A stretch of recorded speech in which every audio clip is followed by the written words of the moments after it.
जय हिंद साथियों। मैं अजय पांडे आप सभी का स्वागत करता हूं आपके अपने YouTube channel zenith academy classes पर। आज के इस वीडियो में हम चर्चा करेंगे आवेश के बारे में कि आवेश क्या है और आवेश के प्रमुख गुणधर्म क्या है। सबसे पहले हम चर्चा करते हैं कि आवेश क्या है।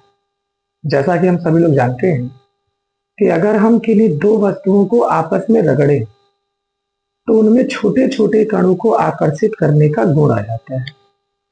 इस गुण को हम कहते हैं आवेश। जैसे हमने यहाँ पर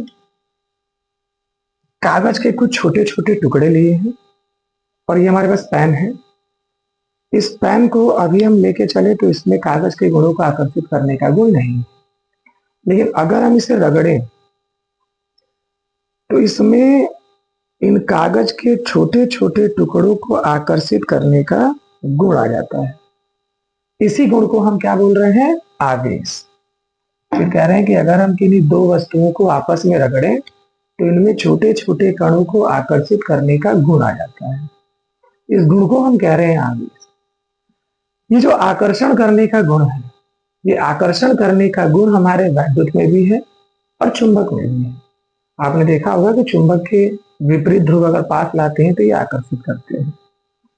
तो इसके हिसाब से हमारे वैद्युत आवेश की परिभाषा क्या है कि वैद्युत आवेश पदार्थ का वह गुण है जिसके कारण यह वैद्युत तथा चुंबकीय प्रभाव उत्पन्न करता है या इसका अनुभव करता है।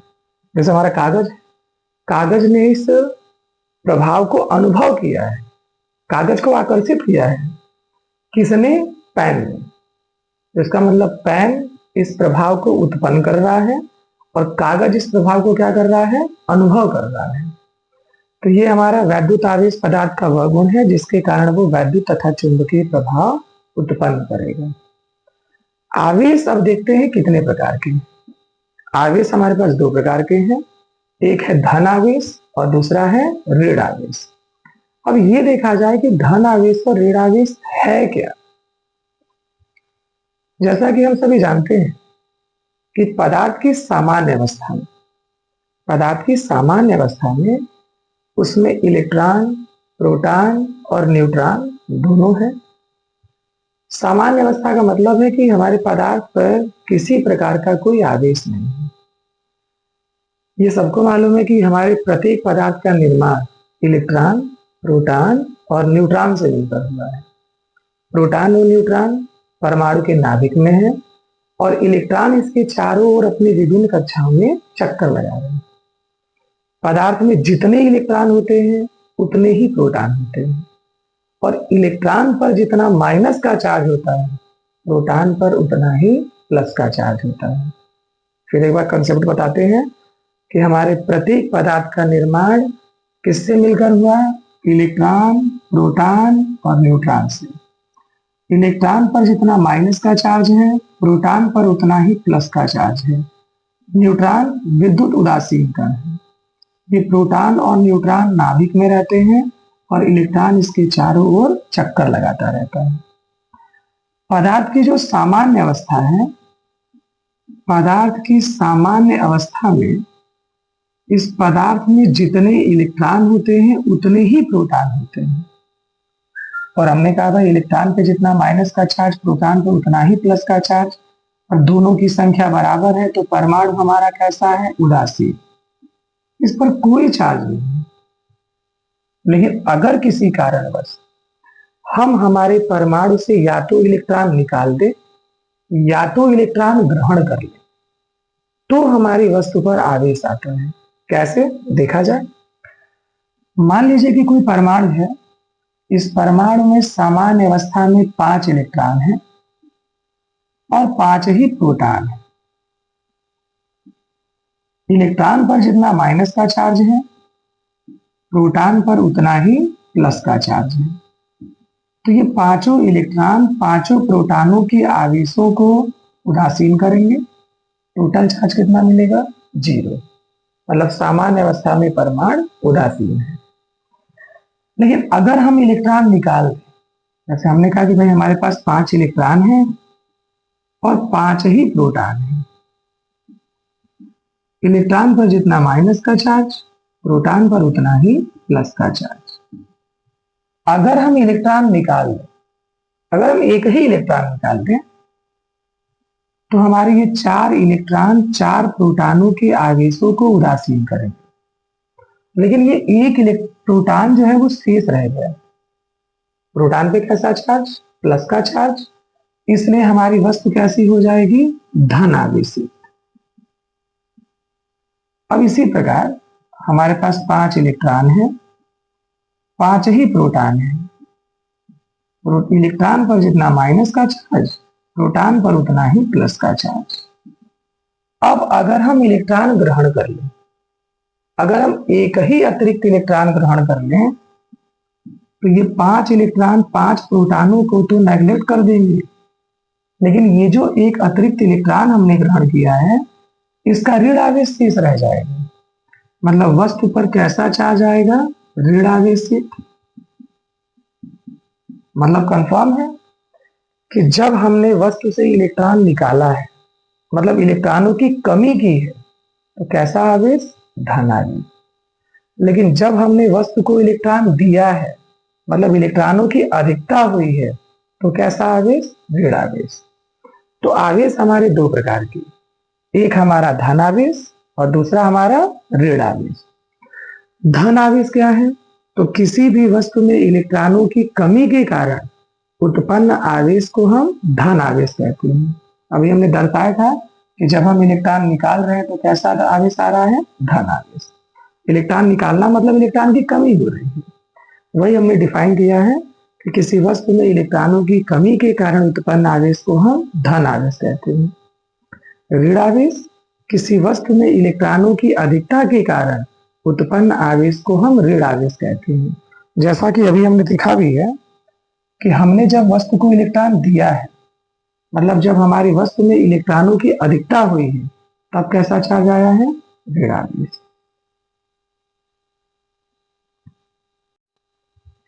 अब हम चर्चा करते हैं आवेश के गुणों के बारे में। आवेश का सबसे पहला गुण कि हमारे समान आवेशों में प्रतिकर्षण और विपरीत आवेशों में आकर्षण होता है। समान आवेशों का मतलब कि अगर हमारे पास एक प्लस का चार्ज है तो दूसरा प्लस का चार्ज, अगर एक माइनस का चार्ज है तो दूसरा भी माइनस का चार्ज। अगर इन समान प्रकृति के आवेशों को हम एक दूसरे के समीप लेकर आए तो ये एक दूसरे को प्रतिकर्षित करते हैं। विपरीत प्रकृति के आवेश का मतलब अगर एक प्लस चार्ज है तो दूसरा माइनस का चार्ज, अगर हम इन्हें एक दूसरे के समीप लेकर आए तो ये एक दूसरे को आकर्षित करते हैं।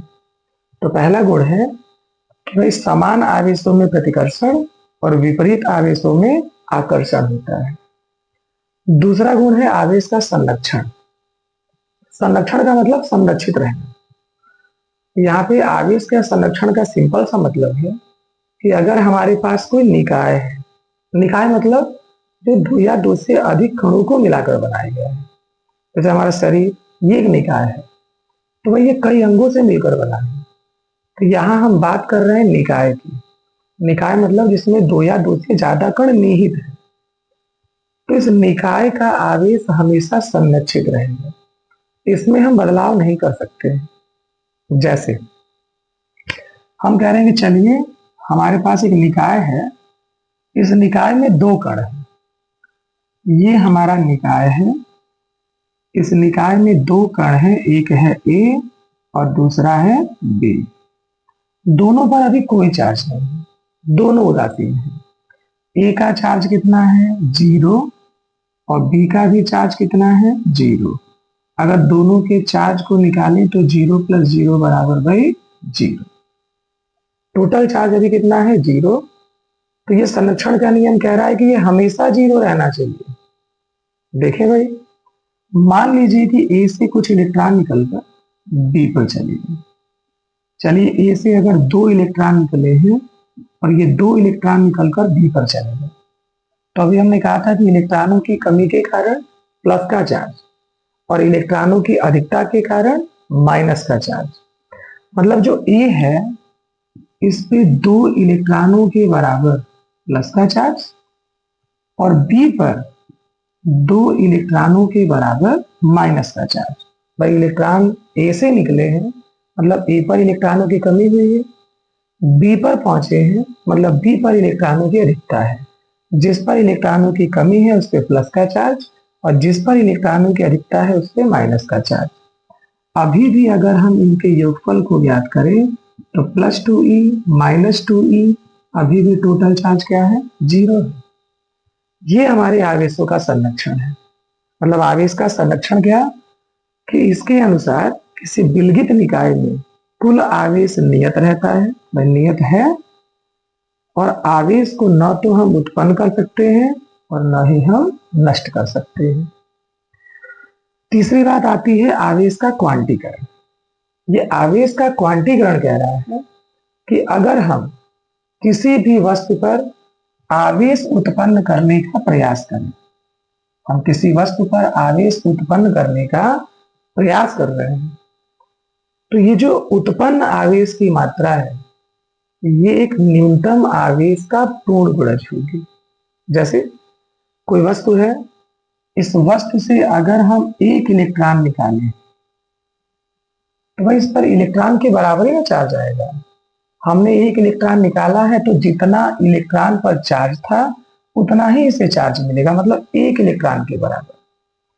अगर हम इससे 2 इलेक्ट्रॉन निकालें तो 2 इलेक्ट्रॉन के बराबर, अगर इससे 3 इलेक्ट्रॉन निकालें तो 3 इलेक्ट्रॉन के बराबर।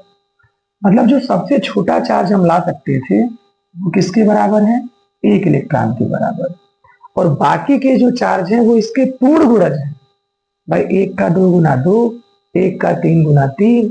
मतलब हम अगर किसी भी वस्तु पर चार्ज उत्पन्न करने का प्रयास करेंगे तो ये चार्ज एक निश्चित न्यूनतम संख्या का पूर्ण गुणज रहेगा।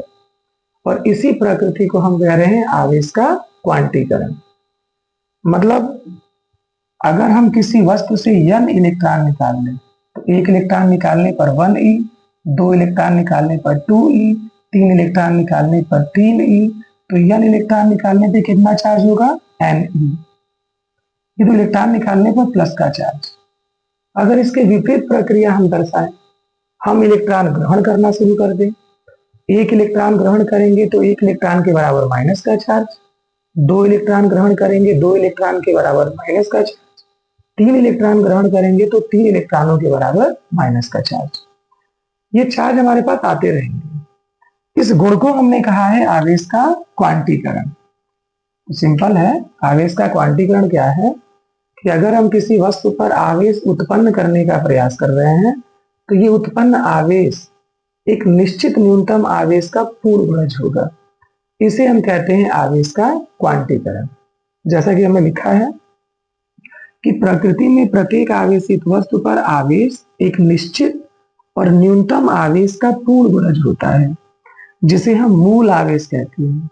इसे स्मॉल ई से प्रदर्शित करते हैं और आवेश का यह गुण आवेश का क्वांटीकरण कहलाता है। अगर हम किसी वस्तु से n इलेक्ट्रॉनों का स्थानांतरण कर दें, स्थानांतरण मतलब या तो इलेक्ट्रॉन ग्रहण कर लें या तो इलेक्ट्रॉन निकाल दें, तो इस पर उत्पन्न आवेश की मात्रा Q बराबर +-Ne। प्लस तब जब इलेक्ट्रॉन निकाले गए हैं और माइनस तब जब इलेक्ट्रॉन ग्रहण किए गए हैं। इसे हम कह रहे हैं आवेश का क्वांटीकरण।